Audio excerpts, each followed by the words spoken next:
Hi, I'm Bill Brown from the University of Chicago. It's a pleasure to be with you. It's certainly a pleasure to be honoring the magnificent Jane Taylor. I regret coming to you as a talking head. I feel the need for an avatar for a puppet, but I'll have to make do. And please forgive my voice, which will be uneven. I realize that I want to thank, in the first instance, three people: Norma Field, Jane Comroff, and John Comroff, for introducing me to Jane and for making sure that I was able to spend that kind of time that I had with her to really get to know her. I also want to thank Jim Chandler and Pramesh Lalu for keeping me up to date, for letting me know about Jane's decline and her very, very sad last year. So, Jane, at the University of Chicago, was a fellow at our Frankie's Institute, then a visiting professor for 2 years in our English department, which I was chairing at the time. She taught courses, or I should say, the course for which she was best known was a course on sincerity from the 18th to the 21st centuries. And by sincerity, of course, Jane meant the performance of sincerity. And I recognize the degree to which that course, and Jane herself, calls my performance of sincerity in this case into question. Nonetheless, I'll be giving it a shot. My first book focused on play, and my second book and subsequent work focused on objects. So Jane and I had a lot to talk about.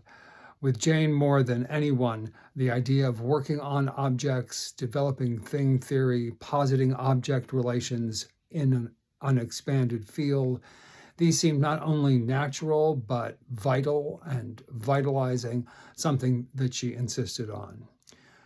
So when I couldn't have her as a visitor in my seminars, I would teach an essay of hers or her second novel, Transplant Men, or the great video of Ubu and the Truth Commission, or I'd reenact a conversation Jane and I had had. If I could conjure Jane into some kind of presence during a seminar, the seminar always meant more to me, and it certainly meant more to the students. I have notes here. I don't have a script, but I have notes. So I think Jane, in my mind's eye, Jane at her most dazzling was the Jane Taylor at the opening of William Kentridge's The Nose at the Met. Jane had secured me and a friend of mine, Braden Cormack, tickets. We went to the opera, we went to the events afterward, and Jane was, at least in my memory, wearing red lipstick, an incredible amount of makeup, red earrings, and clearly was taking a kind of pleasure in that event that was palpable. But I also think of Jane as her less dazzling. And that is the Jane in her pajamas. She and my wife lived in our house in Chicago together when I was at a residential fellowship in California. They would eat takeout in front of the television, or in her pajamas at our farm in Michigan, where she and Diana would explore antique markets, and then Jane and I would drink a little, and then we would cook. Theatrically. There was a kind of histrionics of the everyday that Jane just, performed, embodied. She was also crucial for Diana's and my life. She crucially introduced us to the idea of Airedales.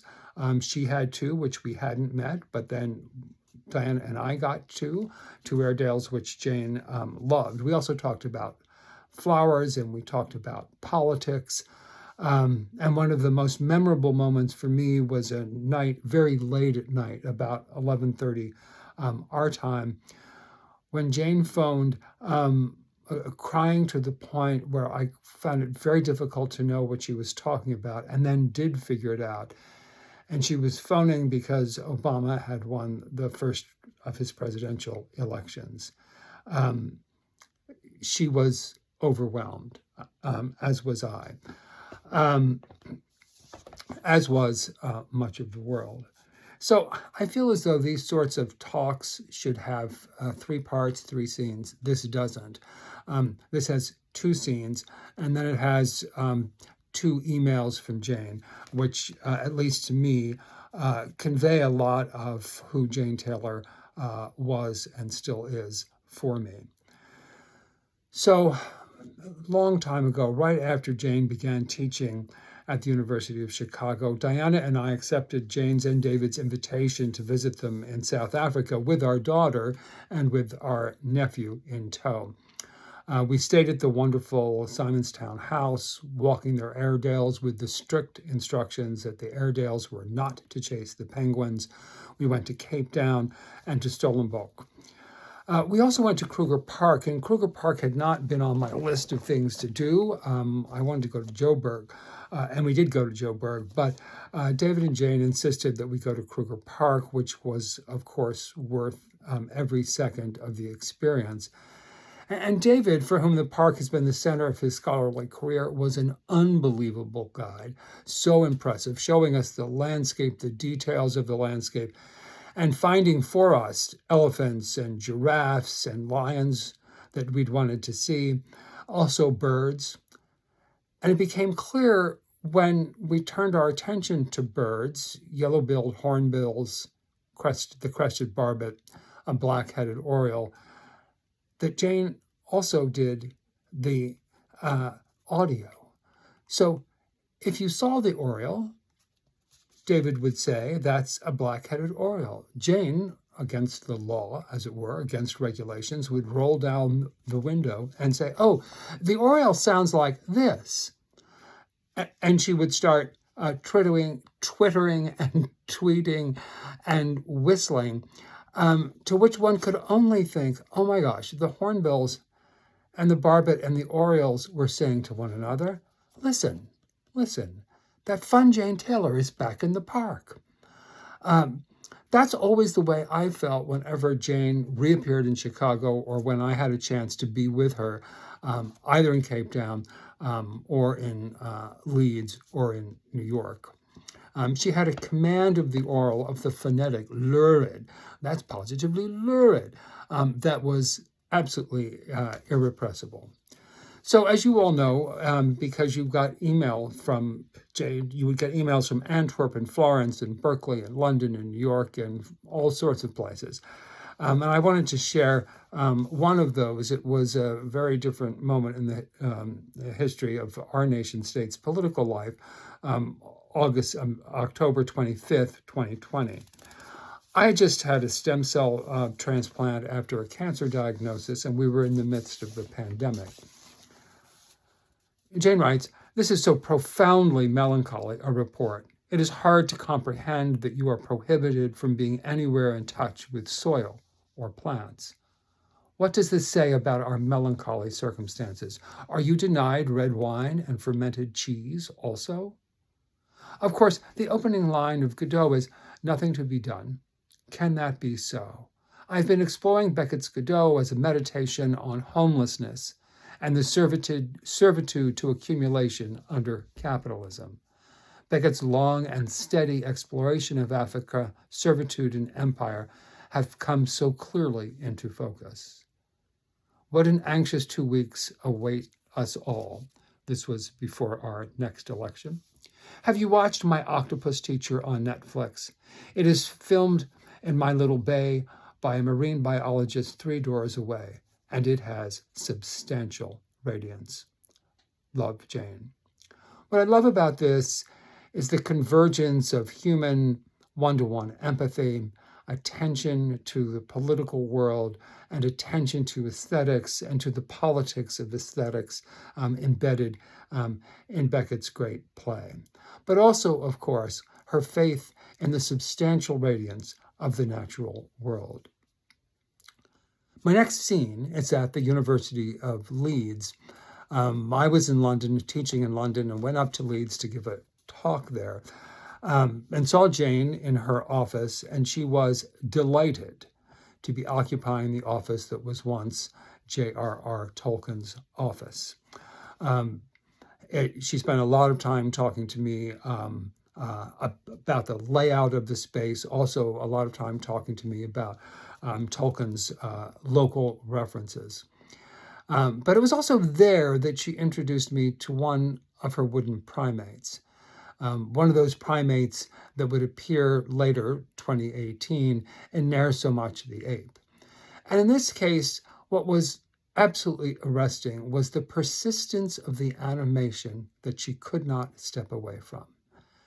She had, as it were, mesmerized herself, completely absorbed by the animation of the object.